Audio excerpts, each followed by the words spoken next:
রবিবার রাতে দলীয় কাজ সেরে ফেরার পথে রাজগঞ্জে বিধায়ক খগেশ্বর রায়ের গাড়িতে হামলা চালানোর অভিযোগ উঠেছে।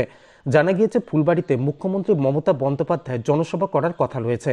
সেই জনসভাকে সফল করার জন্য এদিন ব্লকের বিভিন্ন জায়গায় দলীয় কর্মীদের সাথে ব্যস্ত ছিলেন বিধায়ক। সন্ধ্যা 7:20 নাগাদ তিনি সন্ন্যাসী কাটা থেকে মাঝিয়ালি যাওয়ার পথে কুণ্ডবাগান এলাকায় এই হামলা চালানো হয়েছে। পাথরের ঢিলে বিধায়কের গাড়ির কাজ ভেঙে গিয়েছে। সামান্য আঘাত পেয়েছেন খগেশ্বর রায়। বিষয়টি জেলাশাসক পুলিশ সুপারকে জানিয়েছেন তিনি।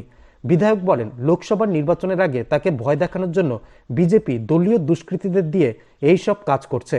যদিও এই ধরনের ঘটনায় তিনি কোনোভাবে আতঙ্কিত হবেন না বা পিছিয়ে আসবেন না বলে সাফ জানিয়েছেন।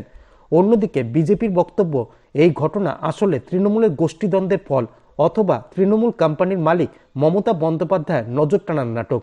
বিজেপি নেতা শ্যামপ্রসাদ বলেন, লোকসভার নির্বাচনে তৃণমূলের টিকিট পাওয়াকে কেন্দ্র করে নব্য এবং আদিদের মধ্যে গোষ্ঠীদ্বন্দ্ব চলছে। হয় এটা তারই ফল, নয়তো প্রচারে আসার নাটক।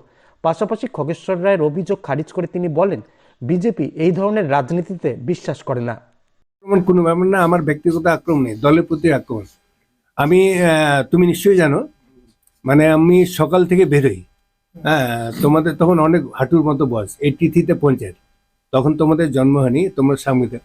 আজকে সকাল 12টায় ছিল হচ্ছে মহিদনগর হাই স্কুলে সারা জলপাইগুড়ি জেলার মাধ্যমিক উচ্চ মাধ্যমিক বার্ষিক ক্রীড়া প্রতিযোগিতা, ওখানটায় উদ্বোধন করে আসলাম। এখানে আমাদের পাতিলা ভাষা এবং কেবলপাড়া, তোমরা নিশ্চয়ই ছিলা।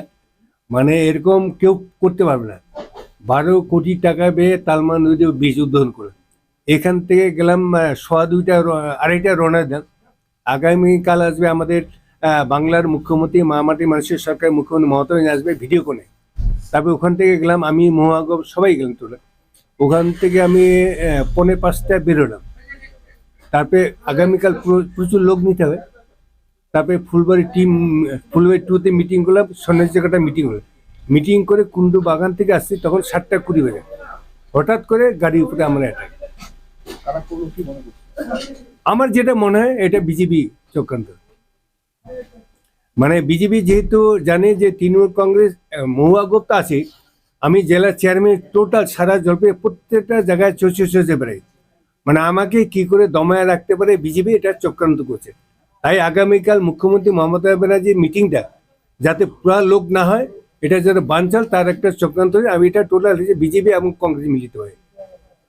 আপনি তো সবখানে একাই ঘুরে বেড়াচ্ছেন, হ্যাঁ, কতটা আশঙ্কার মধ্যে আছেন? না, আমার কোন আমি কোনো অন্যায় করি না।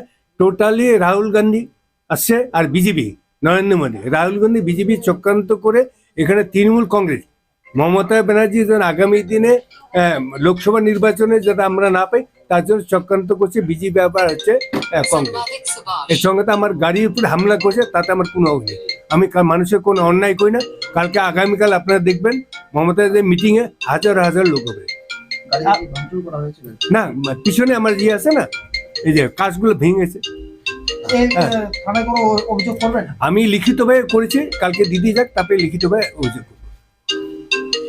বিজেপি এরকম নোংরা রাজনীতির উপরে বিশ্বাস করে না, এই রাজনীতি করে না। এটা তৃণমূলের কালচার। এবং যার সাথে ঘটনা ঘটেছে সেখানে গোষ্ঠী কোন্দলে অনেক কিছুই আমরা দেখেছি। নিজেদের দুটো গোষ্ঠী আছে, সেই গোষ্ঠীতে মারামারি, সভামঞ্চ ভাঙচুর হওয়া, এরকম অনেক কিছু দেখেছি। তারপরেও বলি, যার উপরে যে এই আক্রমণের ঘটনাটা ঘটেছে তিনি কি সুস্থ ছিলেন? তিনি তো রাত হলে অসুস্থ থাকেন, এবং অসুস্থ হলে তো অনেক ঘটনাই ঘটে। সেরকম কিছু ঘটেছে কিনা সেটাও দেখার ব্যাপার আছে। আর যা ঘটেছে তার নিজের দোষে, নিজেদের গোষ্ঠী কোন্দল। বিজেপি এই রাজনীতি বিন্দুমাত্র বিশ্বাস করে, এই রাজনীতি করেও না। তাই যা ঘটেছে তাদের গোষ্ঠী কোন্দল এবং তার নিজের জন্য। কি মনে হয় কি ঘটেছিল, মনে হয় কারা করতে পারে? দেখুন, এরা নিজেদের ব্যাপার, তাদের গোষ্ঠী কোন্দল। ওখানে দুটো গোষ্ঠী আছে, দিদিমণি আসছে সেই দিদিমণির কাছে দেখানোর জন্য। দিদিমণি হচ্ছে একটা কোম্পানির মালিক, আসছে মালিকের কাছে যাওয়ার রাস্তা, এটা প্রচারে আসার জন্য এরকম একটা ঘটনা ঘটানো হয়েছে। এটা হয় নাটক, আর না হলে তাদের গোষ্ঠী কোন্দল করে নিজেদের মধ্যে ঝামেলা পাকাচ্ছে। দিদিমণির কাছে বড় হওয়ার চেষ্টা করছে, দিদিমণি যাতে তাদের নামটা আর কি দেখে। লোকসভার আগে দুজনেই টিকিটের দাবিদার, দুজনেই লোকসভার টিকিট চান। দুজন বলতে দুজন বলতে একজন কৃষ্ণদাস আর আরেকজন খগেশ্বর বাবু, দুজনেই টিকিট চান। আদৌ পাবেন কি না, দিদিমণি কাকে দেখে দেবেন তার ব্যাপার, কিন্তু নিজেদের ক্রেডেন্সিয়াল বাড়ানোর জন্য, নিজেদের নাম বাড়ানোর জন্য কে কাকে আক্রমণ করছে করে এগুলো প্রচারে আসার মাধ্যম, প্রচারে আসার জন্য এগুলো করা হচ্ছে।